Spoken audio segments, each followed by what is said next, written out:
శ్రీ సత్యసాయి జిల్లా చిలమత్తూరు మండల రాజకీయాలు శరవేగంగా మారిపోతున్నాయి.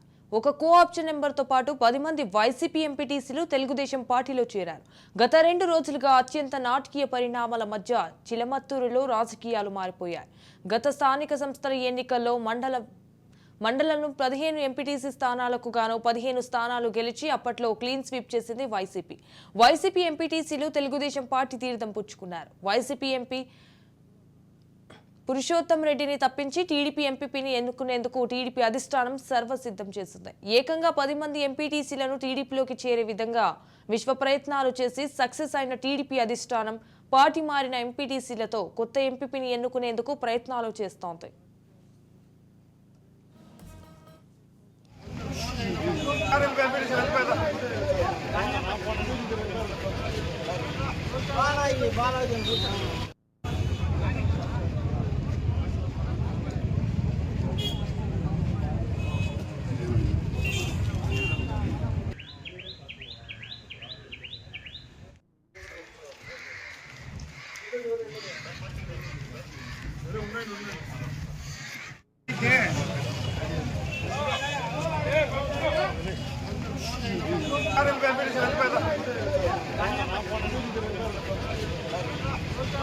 బాలాజీ